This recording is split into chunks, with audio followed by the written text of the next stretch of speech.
If you've been tuned in to the On3 YouTube channel so far during this part of the year, been doing some quarterback breakdowns for you. All right, we're not doing the full deep dive. We're going to crunch the film together on this channel because we don't have the rights to the film necessarily. But with that being said, we did watch the tape. We did watch Dante Moore, all that there is to watch of him, and got a couple of takeaways as to what Oregon fans and college football fans in general can expect for what I'm expecting to be, and we're all expecting to be, the new QB1 for the Ducks. We'll break it down right now, but if you're an Oregon fan and you want more content around your Ducks, the best way to let us know that, don't tell us, don't get in the comment section, just subscribe. Because when you subscribe to this video, we see that, creates demand, we give you the supply, we do more Oregon content because you tell us you want it, kind of how this whole thing goes. So we appreciate you being subscribed. Here's my first thought around Dante Moore. Has nothing to do with what we saw from him on the field at UCLA or in high school or even at Oregon in the spring game. I love so much this dude's maturity, whether it be him in his camp, whatever it was, his maturity to say, you know what, I'm not ready yet to play the college football that I want to play. I'm not at the level I need to be at to play at the level I expect to play at.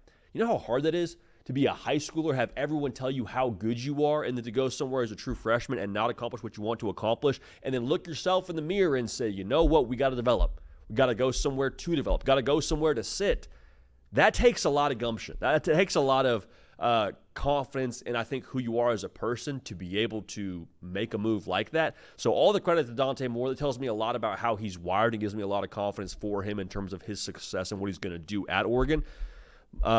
Mature quarterbacks, I think, usually do pretty well, just overall, is my take on this thing. So when it comes to his decision to sit at Oregon behind Dillon Gabriel, great article right now out at on3.com from Pete Nakos talking about Dante Moore and what he learned from Dillon Gabriel and all that year student gave him.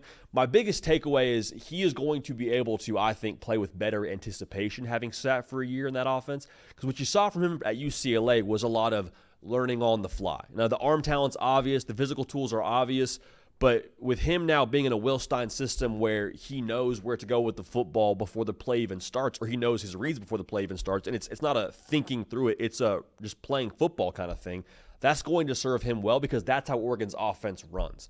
Oregon's offense runs by being a step ahead of you from the snap, or from before the snap, I should even say. Like, the ball is catch, rock, out, throw. We say it a lot on this show. Will Stein wants that ball out in right around 2 seconds. Okay, so we're not doing the whole 3-step, hitch up, look downfield, second read, third read. Like, there's some of that within this offense, but for the most part, we want to run on time. And so Dante Moore, having sat for a year, again, is better equipped now to run on time within this offense. But the physical stuff, I mean, the touch this dude puts on the football, watching him play from high school to what he did at UCLA, it is ridiculous, dude. Even in the spring game, if you go back and watch what they did on the Big Ten Network, it's just, it's stupid stuff. Like, he's just consistently dropping the ball in a bucket, over a corner, in front of a safety, back shoulder stuff. Maybe it would be there's a couple throws in the All-Star game that he played in high school where it's just like totally just layered in perfectly, feathered in, if you will. What that says to me is that the Oregon offense, as we know it, will have the opportunity to press the football downfield even more than they did with a Bo Nix or a Dillon Gabriel. That's not me telling you that Dante Moore has better downfield ability than a Bo Nix does, who's now an NFL quarterback. But I do think when you watch his game, there's a little bit of special to that from what I could gather. Now, I'm not a quarterback guru. I'm not an NFL scout, but I watch a lot of college football. We live and breathe the sport year-round, and he's got some different to him. Tez Johnson said that in the Rose Bowl when he was talking about what he expects from Dante Moore next year. He says he's thrown the football in ways I haven't seen before. He's got some different to him. He says he's going to be a Heisman finalist next year, 100%. Maybe Tez Johnson's gassing up his guy, but I don't think he's putting the pressure on a young Dante Moore just to juice up his ego. I think he's really saying that because that's how he feels about it. And when you watch the limited action you can see from this guy, again, UCLA, high school, limited snaps at Oregon, that all checks out. So the deep ball that he has and the touch he puts on that deep ball, it tells me there will be, again, new level of downfield passing ability there. But also, Oregon and what they are running the football is going to set a lot of that up in my mind. Like, you watch what Oregon has been over the years, they're more or less a run-first outfit. Not they don't have good balance to them, but they go quick and they run the football. And so when that happens, it causes the defense to have to get a little bit what's the right word? Aggressive, I suppose. Maybe start to be a little bit antsy. When you have someone running the football at you for 4 yards a carry, 5 yards a carry, that second and third level of that defense, they get tired of that. And so when that happens, bigger plays open up downfield. When those bigger plays open up downfield, what I just said, Dante Moore is going to have, I think, a lot of fun. Oregon fans will have a lot of fun watching him deliver downfield consistently.